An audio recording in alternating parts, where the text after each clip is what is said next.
అయిగా ఈరోజు చాలా రోజుల తర్వాత పార్క్కి వెళ్తాను క్రికెట్ ఆడడానికి రూమ్ మెంబర్స్తో. అందరూ హాయ్ చెప్పండి ఒకసారి. రే రాజు హాయ్ చెప్పరా. గాయస్ మేము ఉండే ప్లేస్ చూడండి ఎలా ఉందో. దీన్ని లోదా పలావా అంటారు. ఎలా ఉందో కామెంట్ చేయండి. మా senior player, most under rated. ఈరోజు ఎలా ఆడతారో చూడాలి. అంతా దేవుడిదయ్యా అంతండి. నిన్న సౌత్ ఆఫ్రికా మ్యాచ్ లాగా. పైగా చూడండి మా కష్టాలు బాల్ కోసం ఎంత తిప్పలు పడతాను. అందుకోసం డైలీ క్రికెట్ పేమెంట్ అవుతుంది. పేమెంట్ చేయట్లేదు. చూడండి అన్నా, చూడన్నా.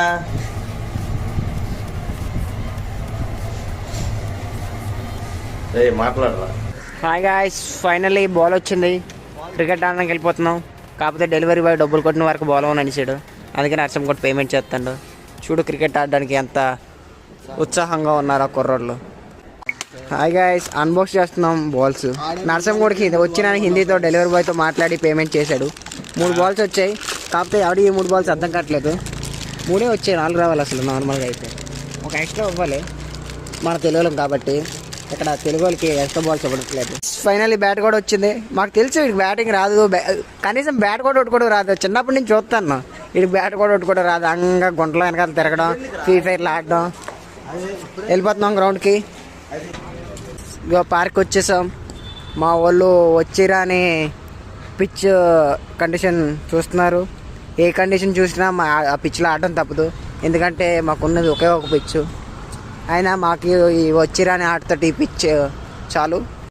మన పిచ్ ప్రొడక్షన్ వాయిస్ మారిందని అనుకోకండి.